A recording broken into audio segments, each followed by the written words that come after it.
Study tour sekolah ini sebaiknya dihapus aja dulu ya, apalagi yang biayanya tuh mahal, tujuannya di luar kota dan tanpa manfaat yang edukatif.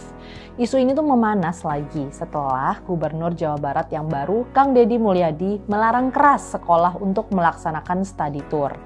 Larangan ini tuh sebenarnya udah ada sejak era PJ Gubernur Jabar sebelumnya, si Bey Mahmudin. Tapi dipertegas lagi sama Kang Mul. Kang Mul ini ngejelasin, larangan ini dibuat untuk melindungi keselamatan murid. Ditambah lagi banyak dugaan markup harga yang bikin orang tua murid keluar duit lebih dari yang seharusnya. Ini tuh terbukti dari pengakuan salah satu pengusaha travel di Cianjur yang nggak mau ngungkapin identitasnya.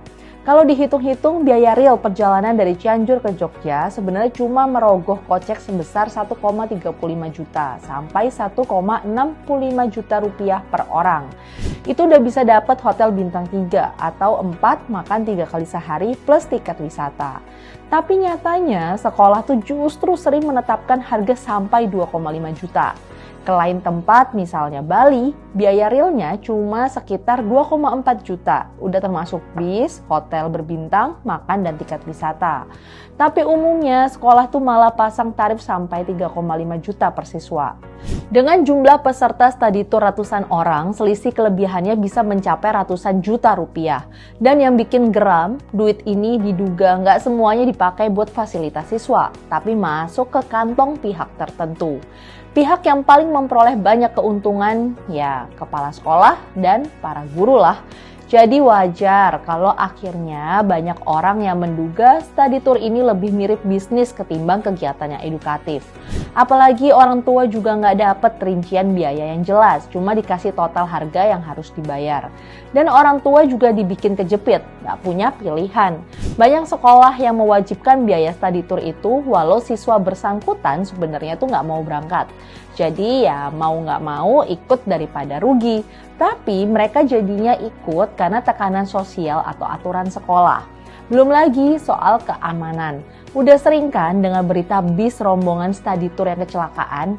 Nah, yang terbaru itu ada insiden di Subang yang menewaskan beberapa siswa. Setelah kejadian ini, makin banyak daerah yang mengevaluasi dan memperketat aturan soal study tour. Gara-gara masalah ini, berbagai pihak pun mulai bersuara. Pemerintah daerah misalnya, makin tegas soal regulasi. Selain Kang Deddy di Jabar, daerah lain seperti Banten juga mulai melarang study tour antar provinsi dan prioritasin di dalam provinsi saja. Kontroversi ini juga ditanggapi pengamat pendidikan Ubaid Matraji yang minta aturan lebih ketat soal transparansi biaya dan manfaat edukatifnya. Sekolah memang jangan maksain study tour deh, banyak kok alternatif pengganti study tour.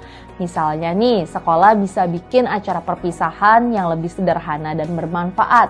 Kayak eksplorasi budaya lokal, proyek sosial, atau kunjungan ke tempat-tempat edukatif di dalam kota. Ini nggak cuma lebih murah, tapi juga tetap bisa menjadi pengalaman seru buat siswa. Intinya, keputusan buat menghapus study tour ini bukan sekedar soal larangan jalan-jalan, tapi soal keamanan dan keadilan buat orang tua yang udah kerja keras biayain anak-anak mereka. Jangan sampai uang yang mereka keluarkan ternyata cuma buat memperkaya pihak-pihak tertentu. Dan kalau memang tujuan study tour itu buat belajar, masih banyak kok cara lain yang lebih aman, murah, dan benar-benar edukatif.